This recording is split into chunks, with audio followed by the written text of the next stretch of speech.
All right. So here we are. One of my favorite topics, as all of you must know, and it's very much related to LLM evaluation and some of what we talked about with the Deep Checks event a while ago when we launched a product. But we're going to talk today about something which is it's impossible to work without, and it just relates to everything you're hearing basically related to LLMs. We call it the science of LLM benchmarks. So methods, metrics, and meanings. Where our host is Jonathan Yarkoni from here, also located in Israel. So just worth mentioning, I mentioned it in the chat, I put a link in the chat, but within the LLMOps.Space Discord and general chat, that's where we'll be having the questions. I'll be gathering them, answering quickly what I know how to answer, either in text or bringing it to here. And the ones that are more suitable for Jonathan and are worth the distraction in terms of time, then I'll definitely pass it on towards to Jonathan. A bit about the community. So LLMOps.Space is a global community for LLM practitioners, global in the sense that most things happen online. We try to do them in time zones which are convenient for many different countries. The community focuses on content, discussions, and events around topics related to deploying LLMs in production, meaning a lot more about people building applications using LLMs, a bit less about can you help me create a good prompt for my specific use case as a user.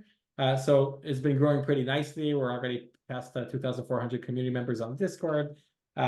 And we created a couple of, we have ongoing projects that are just supposed to be helpful, aside from anything that can be helpful with just asking questions in the different chats. So the one thing that is always worth mentioning is there are so many amazing companies in the space that are doing different things. You really need to build successful apps.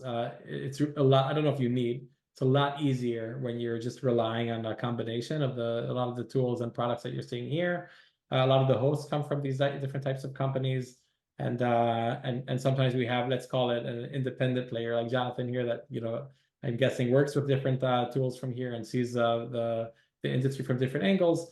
And I think understanding the ecosystem very well and who's already built what is a much better way to move faster than to just kind of have to think that you have to build everything from ground up. And that's definitely a big part about building the application layer. So if you know of any interesting companies that are missing here, then you feel there's a form on the website. You can refer to them or fill it out or just reach out. And what we added just now, it's been on the website for a while, but it hasn't been so mature, is a list of LLMOps.Space consultants. So why is this so interesting? A lot of companies have long-term plans and they also have needs that come up very quickly, and LLMs just tends to happen faster. So you can see there are different areas here, from marketing to prompt engineering, the building the LLMOps, et cetera, et cetera. And we were pretty strict with forcing any consultants to say something about the price range, which types of projects, how free they are. So it saves up having to call a million people and then ask about it.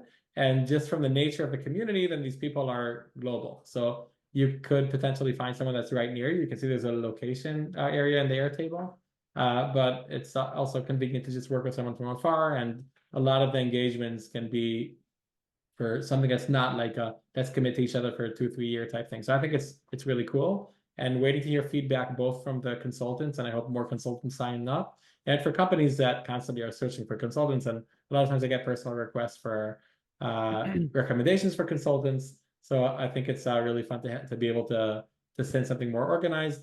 What isn't, what I think is really important, but is not yet, incorporated very well here, is like built-in recommendations, where without talking to them, you can already see who recommends them and why. So hopefully that'll grow. It's not dependent on us so much, but more on the freelancers.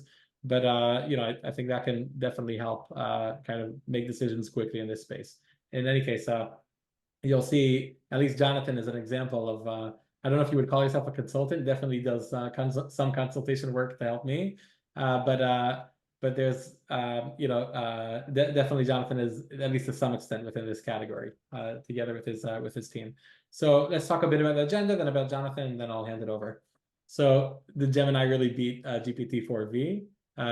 Really, really interesting debate. It was hard to miss it on Twitter, LinkedIn, etc. So hoping to hear some about this from Jonathan. What exactly are all these different benchmarks like MMLU, and then how to review benchmarks and to find out what to look for.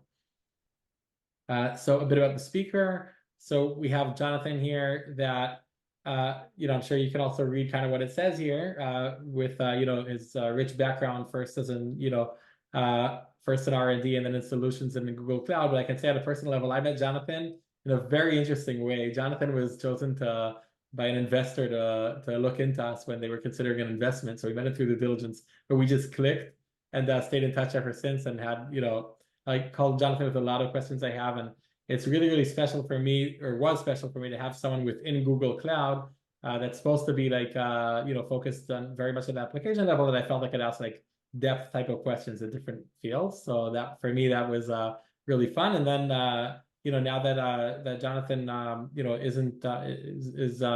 is working at, let's call it, founding something independently, which is helping in the areas that he's going to be talking about now, then I felt it's an even kind of stronger click, and now he has a bit less constraints. So we talked about a lot of, we had a lot of professional discussions, and this led to the event.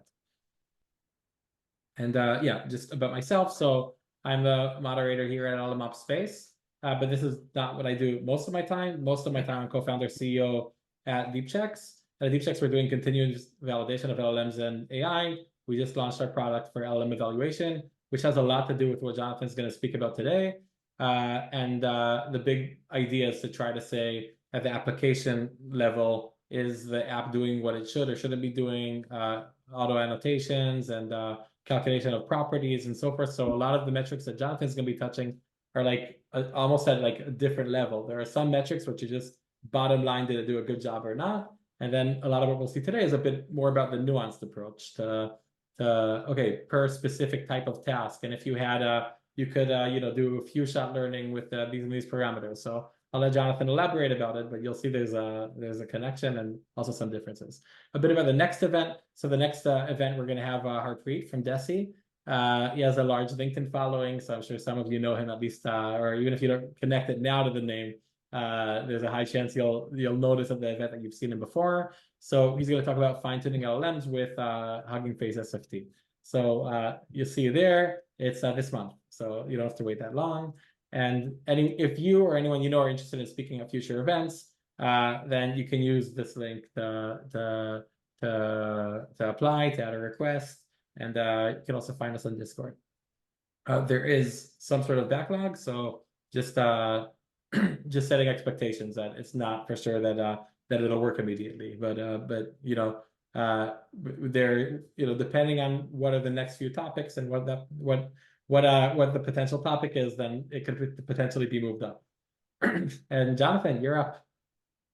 Great. Let me share my screen and let's start rolling. Just let me know that you can see my screen. We can see it, but but we see like a presenter view kind of box inside it. Yeah, that's we see that. Okay. Okay, now great. That's better, yeah. Great. So thank you for inviting me, first of all. Yeah, we've been in touch for a while now, almost 6 years, and since DeepChecks started, and it's been great, and I love what you guys are doing. Been following it very closely, and I feel very passionate about the subject, and that's why we'll be talking about it, or a portion of it, today. As Philip said, we're going to be talking about the science of LLMs benchmarks, specifically the method, the metrics, and the meaning. Let's dive right into it. A bit about myself, even though Philip has already said. So I come from a background in software engineering, and then I was a solution architect at Google for almost 6 years. There I led the AI and ML under the cloud division. And recently, in the past half a year, I set up an AI consultancy firm, and we've been taking projects, doing stuff very similar to what we'll be talking about today. A bit about the agenda. At a very high level, we'll be discussing benchmarks, metrics, methods, so on. Then we'll dive into Gemini, what we know about Gemini, how it's stacked up to GPT-4. I'll give you a sense of kind of the review and somewhat the backlash that has received in the past weeks. And last but not least, very briefly, as Philip said, we'll be touching a nuanced way to test some metrics or your own metrics by going through a rudimentary example. First of all, why benchmark? There are a lot of reasons why one would benchmark or one should benchmark. I list a couple of here. And I'll just go through some of them, such as identifying the strengths and the weaknesses of a system. You won't know that otherwise. Things like taking care of ethical and bias considerations, complying with the regulation, which is becoming more and more of a thing as we progress. And overall, it makes your model actually usable, and it makes you able to continually improve the model, which is ultimately what you want to do. You want to make sure that it's always performing, and you want to make sure that you're progressing. And without benchmarking, you won't be able to do that. And let's dive right in. Benchmarks. There are a lot of benchmarks. There are a lot of models. There are a lot of benchmarks. Each one claims to do a different thing. And normally there are a couple of models, both open source and closed source, which are competing on the same task. I chose a few benchmarks, which I find really interesting. And also to point, they're kind of the main ones which appear on the leaderboards, and they were also part of the Gemini paper. Let's go over them in a couple of slides. Okay, but just HellSwag. Jonathan, just 1 second. I think now is a great time. We have a couple of polls. So that was a great time to launch the first poll asking about LLM evaluations and benchmarking. So I'll launch it now, and then we'll keep it up for a while. Can you all see the poll? Yes, right? So the question is, what tool or method are you currently using for evaluating and benchmarking LLMs?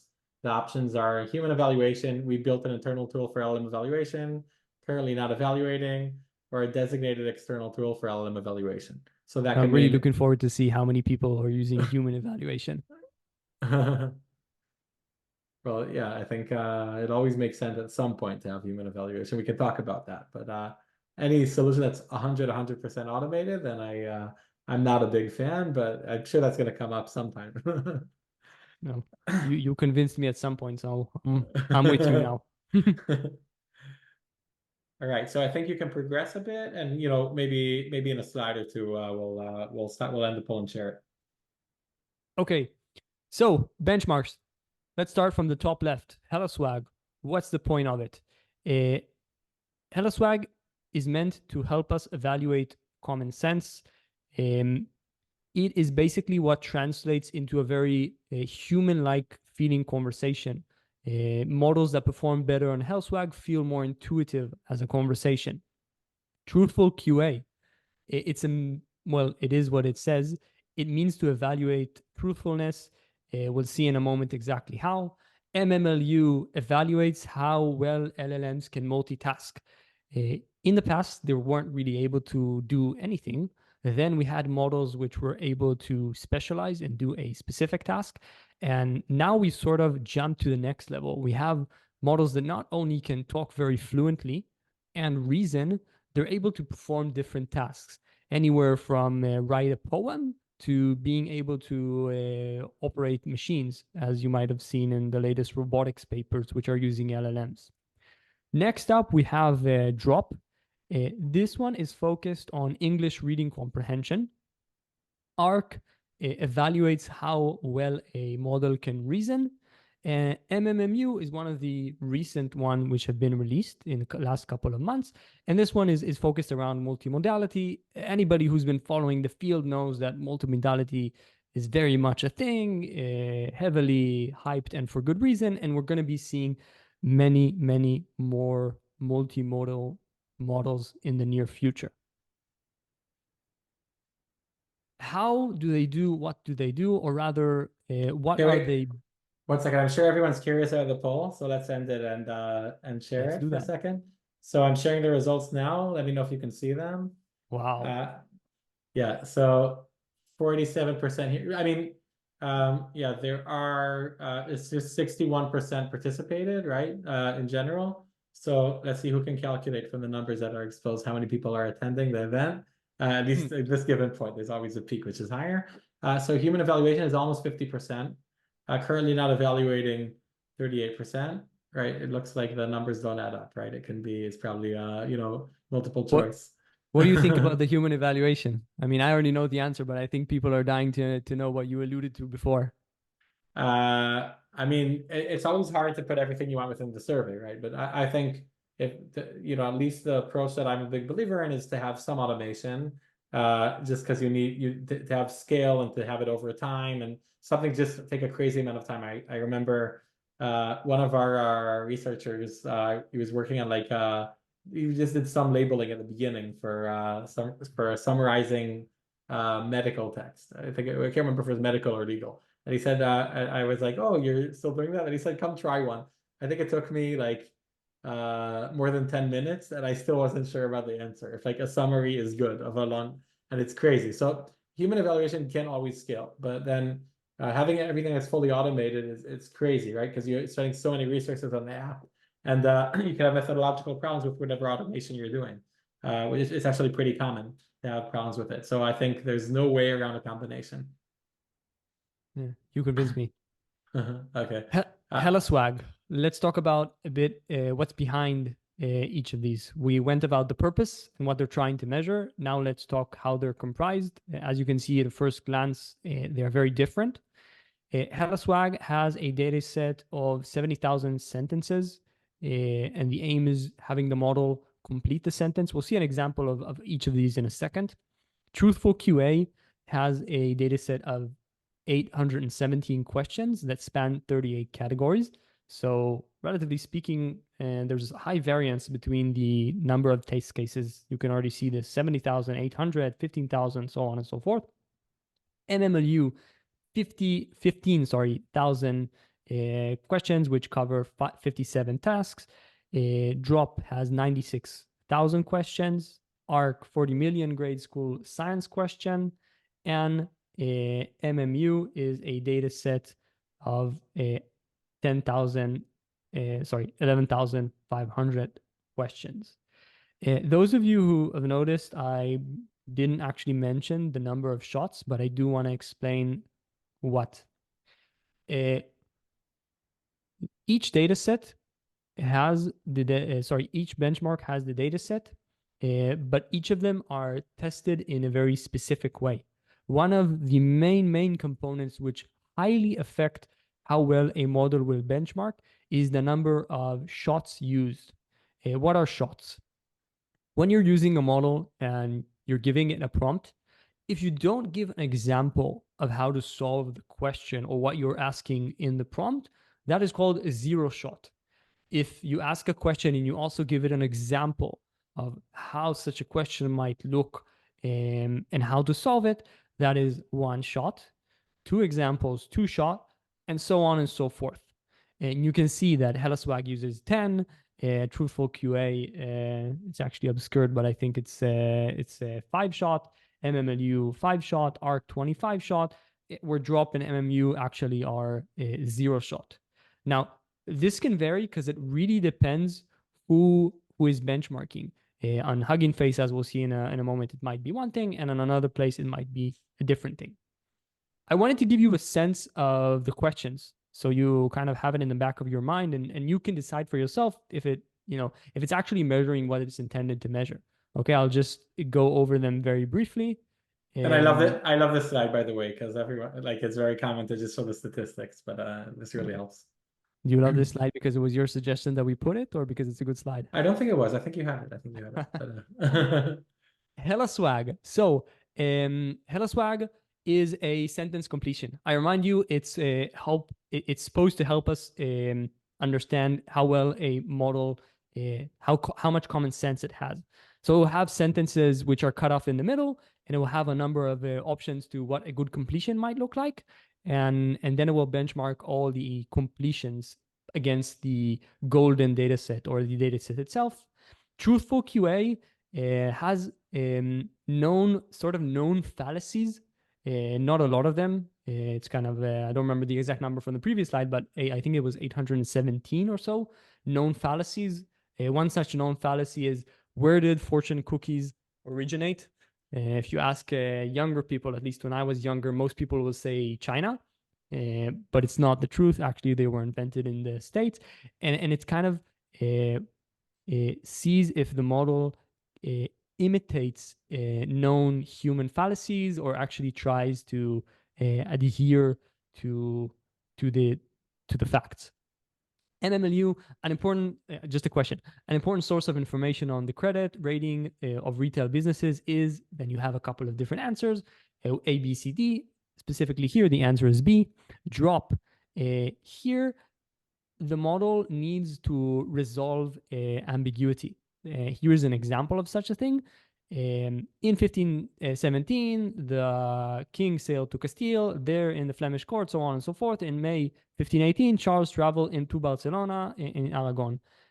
Where did Charles travel to first? Castillo, Barcelona. Again, this one is based on reading comprehension.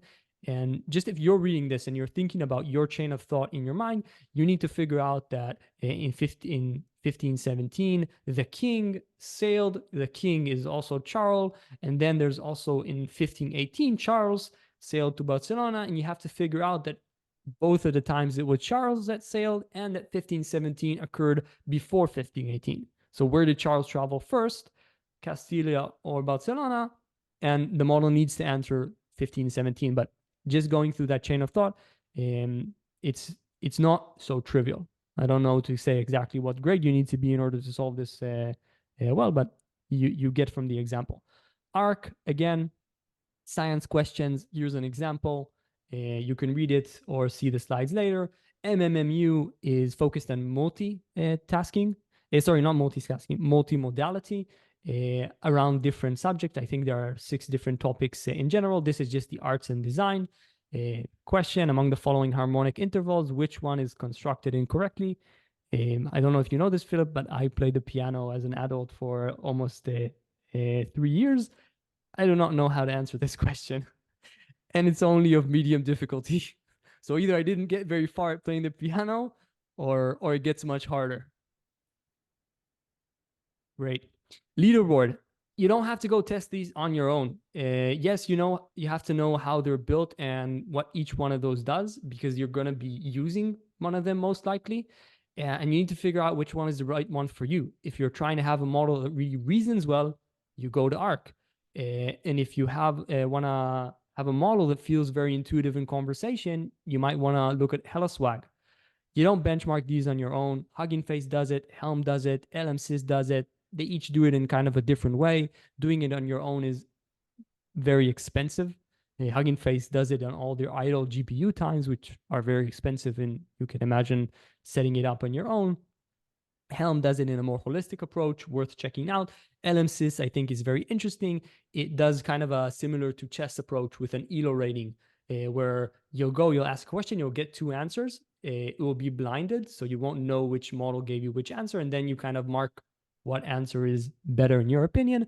And over time, they build kind of this ELO rating in the background. Super interesting and unbiased kind of approach. So we live in very interesting time. Sorry, yeah. Quick interruption. There's a question from Iksha here. Hi, Iksha. If there's a scenario that's been tested of asking the same question multiple times, because in real life, many of the use cases provide variable answers from the same question is asked many different times. I'll just say to my extent, we call that consistency at DeepChecks. It's a really important property. And then I think sometimes you actually want it to be a bit different, right? For like a creative use case, and in some cases like question answering, you want more stable. So that there are different, what you want could be potentially a bit different. I don't know of like a good data set for consistency, but tell me, Jonathan, if you know one. So first of all, let me echo what you said. I think models, they don't reach perfect on any task, and it's kind of a trade-off which is built into the models. On the one hand, they're not deterministic, but on the other hand, they're non-deterministic, and it allows for creativity. Self-consistency is a method that can be used in order to resolve. If anybody has kind of delved into prompt engineering and such, you can ask the model several times and then all the answers together to see, you asked it 10 times and 6 out of 10 it says the same answer. Maybe it's the right one. And I don't know, sorry, I don't know of a data set that helps you check how consistent the model it is. Back to the slides. Higsha, Sorry. reach out to me. We can try to build a data set like that together. Oh, yeah. And yeah, let's see if you make it to the Hugging Face leaderboard as a benchmark data set. Okay, great. This as well is from Hugging Face. I just put this because I think it's very interesting. They have statistics over time for different benchmarks, and this is just from 2023. And you can see the dotted lines are kind of the human baseline, and we're slowly breaking the human baseline. We're already above like the arc human baseline. I think it's amazing. Gemini released a couple of weeks ago to much applause and quite a bit of criticism. It's a multimodal model, which means it handles a few different modalities such as text, audio, images, and video all at once. It's built from the ground up, which is to say it's one model that handles everything and not a couple of models or a scheme that they have an agent in the background, which can use a tool such as an image generation model or decoder. It's one thing that encapsulates everything. They released 3 different models. In the paper, they benchmark 2 versions of the Nano. As you can see, the bigger the model is, the better it performs, as you would expect. Nano is meant for mobile phones. Pro is currently the one that's out and released. You can test it out if you go to Bard, which is the equivalent of ChatGPT for Google. Ultra is the one that was benchmarked, but it's not yet widely available. And we'll discuss that in a moment. Remember, the paper was benchmarked on Ultra, but if you go to Bard, you cannot use it yet. Google has taken its time in releasing a competitor for GPT-4. One of the claims that they made repeatedly is that they're doing things safe and that they're doing things responsibly. And they want to make sure that when it leaves the factory, so to speak, it won't have things such as bias or use data sets that it wasn't supposed to do, or removing things such as ethical concerns. Now, this is an excerpt I took from the paper. As you can see on the left, you see some of the data sets which I mentioned. I didn't give an exhaustive list because I didn't want to make this too long. But we have some of like the MMLU, the drop, the HellSwag. On the left, you can see Gemini Ultra. Right beside it, you see the Pro, and right beside that, you see the GPT-4. On almost all but 2, MMLU and the HellSwag, Gemini Ultra has actually beat GPT-4, replacing SOTA, or state of the art. Google received a lot of backlash for this, and let's talk why. They released this alleging that finally they did 90% as opposed to 86.4 that GPT did previously. And not only do they claim to be better, but they also claim to be better than a human expert on the multitasking benchmark. Why did they receive a lot of backlash? Let's drill down. So let's start from the left. HellSwag. As you can see, Gemini Ultra reached 87.8 using 10 shot in respect to GPT's for 95.3. So in feeling intuitive in a conversation, if that's how we'll interpret the common sense benchmark of HellSwag, GPT did much better, or still does much better than Google's. I again gave some examples which you can feel free to read to see what HellSwag actually has inside. Moving on to the right, the multitasking benchmark. This is sort of confusing, so let me explain it. On the one hand, what they presented when they released the videos, you have Gemini Ultra at 90.04%. And respectively, they released actually that GPT-4 has 86.4. You can see here that it's not on the same line. What happened here? Why is it that way, and why did they receive a lot of backlash? So this goes into the method of testing. When we saw the benchmark, I told you it matters a lot which method you use. I showed you that different benchmarks are normally tested with different number of shots. When GPT-4 benchmarked the MLU and they were the first to release their model, they reported using 5 shot. Google reported using 32 shots together with a prompting technique, which is called chain of thought. And they reached a 90.4. So that's what they released. They released based on what was publicized by GPT-4 to what they decided to publicize. However, that is not so much a apples to apples because they're not using the same method. And it really, really affects performance, as you can see, because when they actually tested, and they were sort of fair enough in the paper, the initial paper released to already, this is from Google, this is from the paper, 5-shot underperformed Google. And when they tried to use GPT-4 with the same CO232, they actually still beat it. So now you have a very good example of why shots matter and why the method matters, and also kind of a prelude to why you should know how to prompt engineer. That's like the basics of everything. Moving on. We've Okay, wait reviewed one Yes. second. Just want to take a second to ask a question that comes from Corey in general chat and Discord. So, what would one to expect to see for a model where some benchmark questions have creeped into his training set? So meaning that there's leakage just because he says, how do you think about the risk of this happening, given the web scraping used to build the training sets? So I think it's an important question. I'll let Jonathan answer, maybe add something if he doesn't cover what I would say. Okay, great. It's kind of the next slide that I have, but I'll answer it now. I think leakage is a concern. I'll always say I had like I thought about this a while, and when we've spoken about this before, we all know that GPT-4 has scraped the entirety of the internet, and I don't think anybody is trying to cheat, at least not the big companies.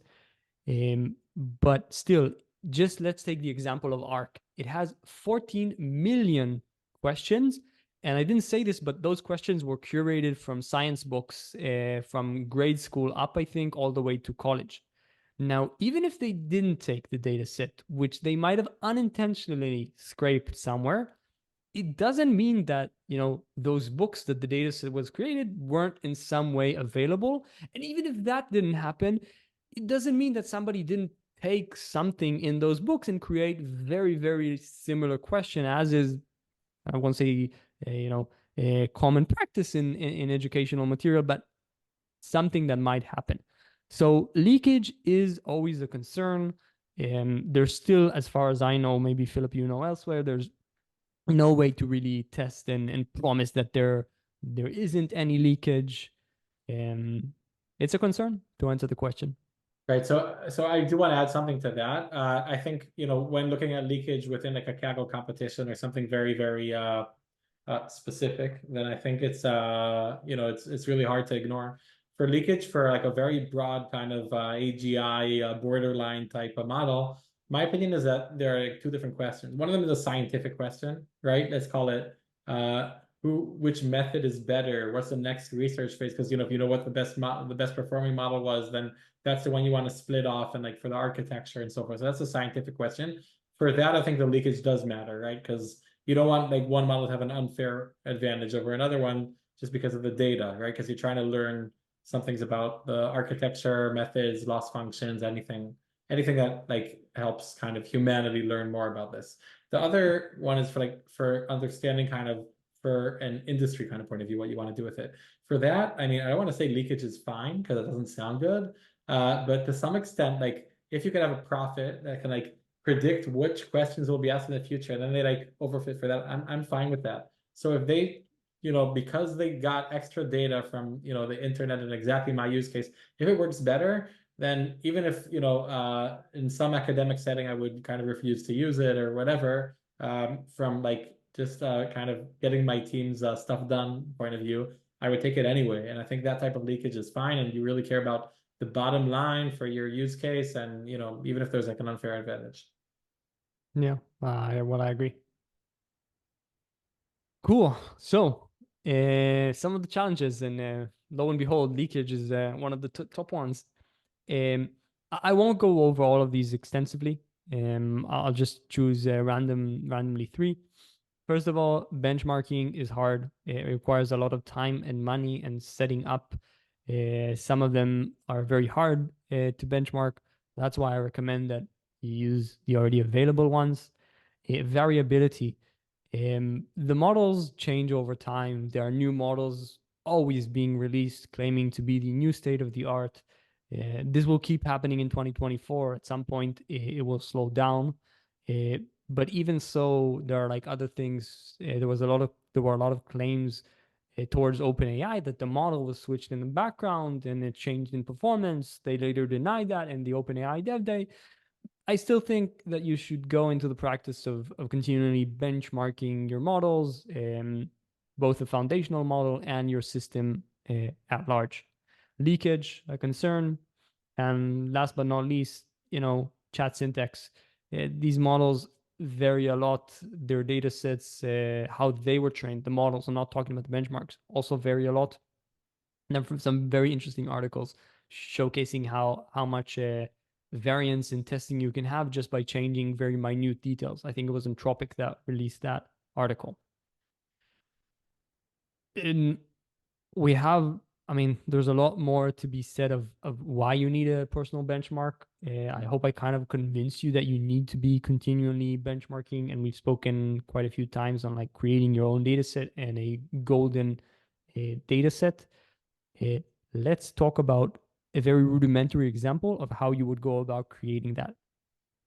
So I am assuming that you already went to the benchmark, you saw what kind of problem you are trying to solve, you realized what the best model is for you, for whatever constraints and reasons that you have. Let's say you want to use an open source, you want it to not cost more than X dollars per API call, and you wanted to, I don't know, maybe have a certain latency. Let's assume that the use case that we're talking about is generating response to emails. First step, you choose the model. Once you've chosen the model, you need to choose the metric that you're trying to assess. Let's say that here we're taking things such as relevancy. In a moment, you'll see I want to actually take toxicity as the metric that I'm trying to evaluate. Then we have to create the benchmark, sort of our golden data set. In the use case that I'm talking here, that will actually be the response to the mail. And last but not least, we have to actually evaluate the benchmark for the metric itself. And as we've stated in the survey and a couple of times throughout this webinar, this can either be done by automated models. We recommend taking the more powerful models for various reasons, or this can also be done by humans. Again, I agree with Philip. It should probably be an amalgamation of the two for cost reasons, and nothing is perfect. And, having an automation won't be perfect. Having humans won't be perfect. Don't do either or, do both. And choosing a metric. This is just a very non-exhaustive list of metrics that you can take. I'm sure that DeepChecks probably has a very comprehensive list of metrics that you can choose from and create. I specifically chose to focus on toxicity. Initially, we will go and find the data set. If we cannot find a data set online that we can use, we need to create one. This is the process of creating one, or at least a process for creating a golden data set. I remind you, the use case is trying to create relevant responses or non-toxic responses for an email. So first of all, I'll go and I'll generate emails. Here, you can use any models that you're fond of, again, depending on your constraint. Normally, this is a budget thing. Let's say I can either use the Llama or GPT-4, and I have a couple of mails. And then I'll have to go and create the labels for the data set. In this case, is the email responses. Here, I'll be wanting to use the model that I'm actually intending to use. I just have the responses. And next, I'll go and create the evaluation using the metric that I chose. I chose toxicity. Here, either GPT-4 or any model for that respect. The more powerful, the better, or humans. And I just benchmark it. So you can see, once I benchmark it, obviously I'm trying to minimize the toxicity. And you can see that in the two latter examples, I have very high toxicity. At this point, I've gone through the 4 steps of choosing a model, choosing a metric, creating a data set, and then evaluating it. Once I see the two examples here, and obviously it can be much more, and the data set should be much larger, I ask myself why. I can go and change some things. If I change, let's say, the prompt engineering, I'll go and I'll test it again, and then I'll see, oh, now I don't get as many toxic responses. Still not perfect. I'll try to change more things. Maybe if I change from Llama to Zephyr, it will actually be better. And that's the process you should go through. At large, there are many more layers that you can add onto this, but this is kind of the basic process that you should be going through. There are a lot of tools that you should use. Guidance, deep checks, Langsmith are just to name a few. They're more robust. They'll take you through this process much faster, help you define metrics, stuff like that, each one with its own plus and minuses. And I'd like to thank you all for joining. I was Jonathan, and this is a subject that personally I enjoy talking about.